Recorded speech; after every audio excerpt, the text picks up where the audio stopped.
This is the fact. So there is no pressure on Vladimir Putin to attack NATO. There's nothing coming from the Ministry of Defense. There are people on the periphery who are saying things. Karaganov is famous for, promoting things like this. But Vladimir Putin spoke at St. Petersburg. Why don't people listen to him? Why don't you trust the Russian president when he speaks about Russia? And he basically said, we're not going to let this war define where we're going. He's not panicked. There's no panic. There's no panic among the Russian people. And any panic you see in the Russian media sphere is entertainment driven, controversy designed to garner views, clicks, etc. The only voice that matters is Vladimir Putin. So far, Vladimir Putin has been consistently calm and in control. There's no panic.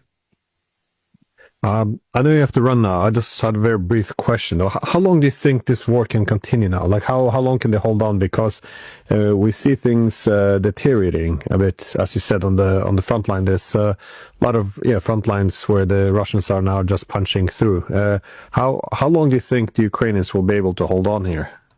Well, I mean, there's a lot of variables at play, so I know one should be careful to make predictions, but look, I mean, these are unknowns. The problem is, when does the structure collapse? You place a structure under tremendous pressure, and the structure starts to weaken. But structures are designed to reinforce each other and reinforce and stay in. When will the structure collapse? The structure will collapse when it's incapable of sustaining the load. Ukraine continues to receive considerable infusion of capital from the West, which means as Russia takes down load-bearing mechanisms, they're reinforced or new mechanisms brought in, changing the thing. Logic dictates that Ukraine can't hold out much longer, but I've been saying this for years, and Ukraine has held out because what we don't know is what the West is doing. There's a lot of stuff happening behind the scenes in terms of the infusion of capital, et cetera, that are unknowns. The key thing here that people have to understand is it doesn't matter. It doesn't matter. Russia will do this forever. Again, listen to the Russian leadership. They cited the war with Sweden. I forget how long it took to defeat Sweden, 30 years. It's not going to take Russia 30 years. But the idea that Russia is sitting there saying, we got to win by this calendar date, they've never done that. Russia has never put a calendar date up there. It's all based upon operational objectives. And Russia has done some things that people need to understand. The Anchorage compromises are over. You heard Vladimir Putin. Sumy is a Russian city. You understand what that means, don't you?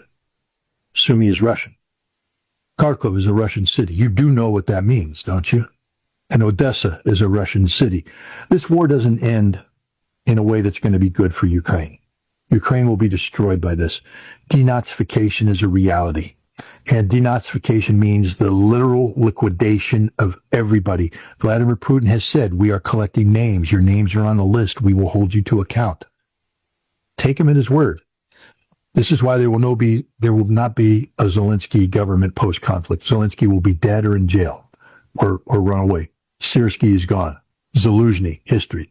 Budanov. All of these players are dead men walking. They have no future. Anybody affiliated with the Nazi regime, the Banderist regime, is gone. There will be no rump state in West Ukraine.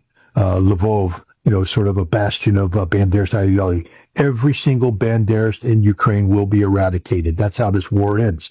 You say, how long will it take? It doesn't matter. It will take as long as needed. Vladimir Putin is looking for long-term stability. That means that this war cannot end in a way that allows it to be rekindled 5-10 years down the road. When this war is over, a red line is drawn. That means it will never happen again. And that's the foundation of stability Putin needs to be doing the growth going forward. People need to put that in their thick skulls. Vladimir Putin cares about everybody in Russia. But the idea that he's going to dramatically change the trajectory he's on because two people in Feodosia are stuck on a hill without gasoline is the dumbest thing I ever heard in my entire life.